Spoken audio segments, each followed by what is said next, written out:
Hey YouTube subscribers, welcome back to Throttle on Tap Garage.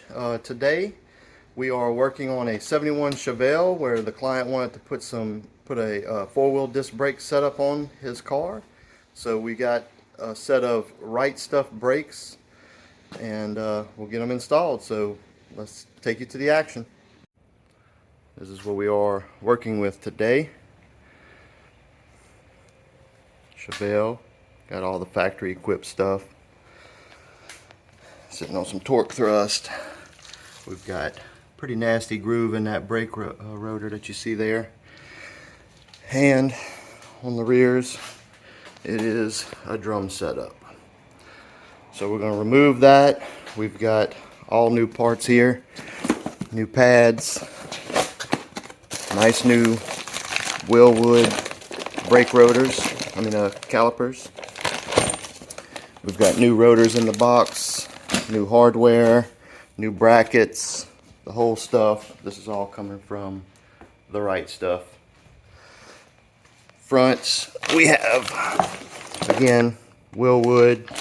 These are 2-piston versus probably the 1-piston that the factory would have came with.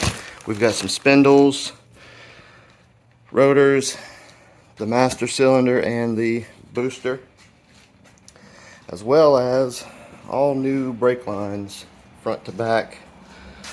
All of this came with the kit,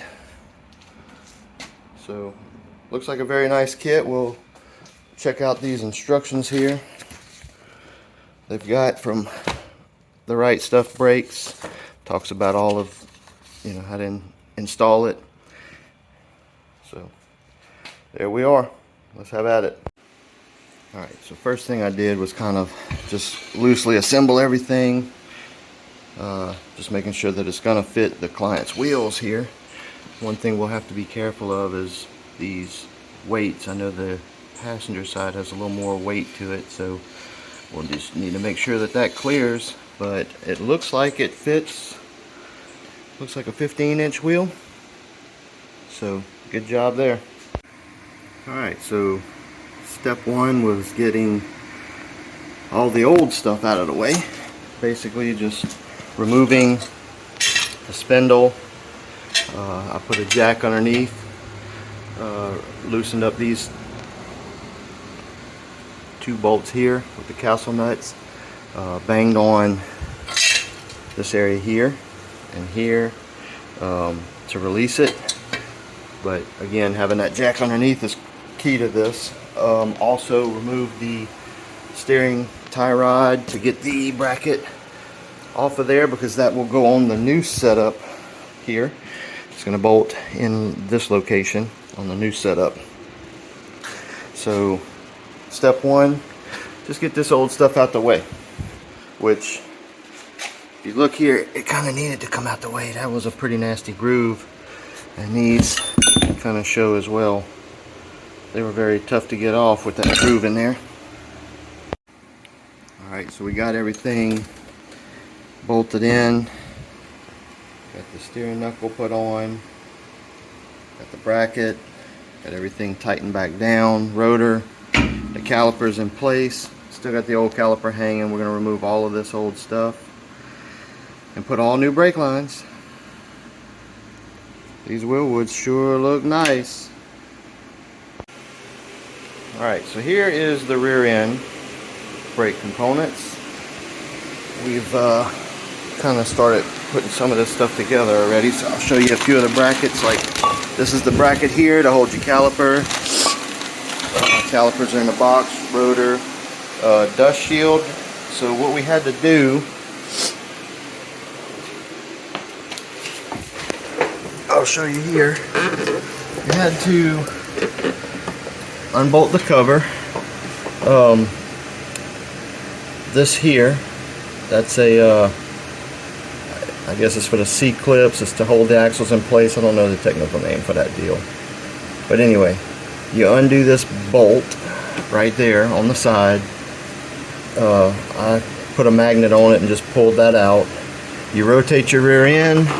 When you rotate the rear end one way or the other, you'll have some C-clips in the axles that you push the axle say if you're on this side, you'll push the axle inward, pull the C-clip out, and then you can pull your axle out of the rear end. Once you get it out of the rear end, you know, you put your dust shield on in place. Well, actually, you have to take your drums off. Let's talk about that. So, yeah, take your drums off. If you get to a point like me where this was a little too rusty and we're replacing the lines anyway, we just went ahead and cut it. You can see there, I just snipped it off with some handy cutting pliers. So, yeah, get the axle out your way. You just pull it out. Set your dust cover on, put the axle back in, then we can start putting together the mounting bracket and getting the bolts together for it.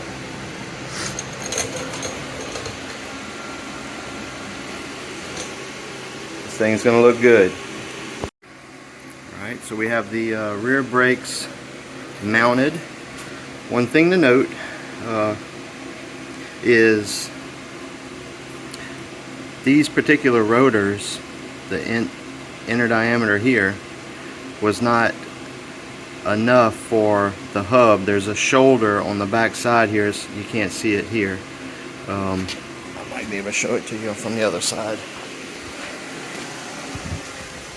I don't know if you can make it out, but there's a little bit of a shoulder. You can kind of see that edge right there.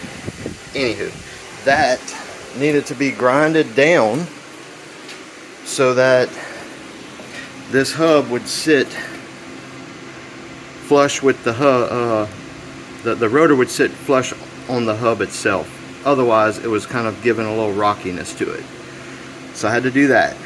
The other thing is, the instructions say if you when you mount these, if they're not centered up, you need to put some spacers. We had to put the smallest spacers that came in the box, and now they're centered up. So two things there. And then last but not least, when you are looking at all this hardware, be cognitive of how this hardware works. For instance, this is a lock nut, and I can't get it. There we go. It's a lock nut, so you can kind of see there's some indentions on the end of it there. The other side,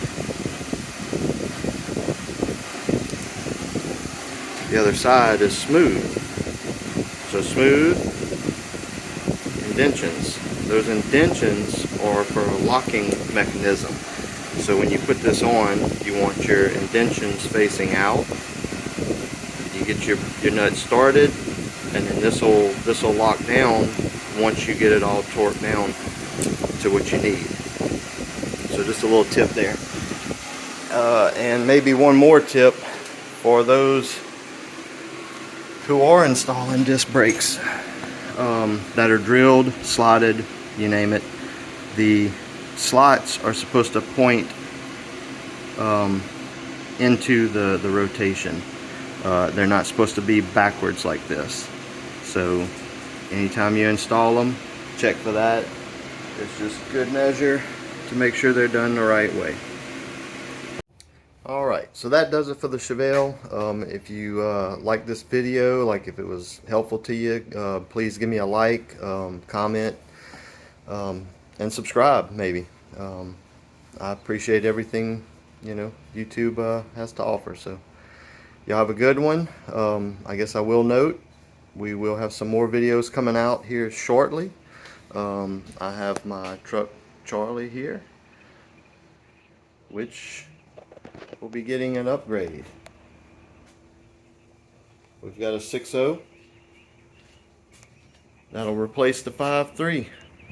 So stay tuned. We'll do some more action here. Bye.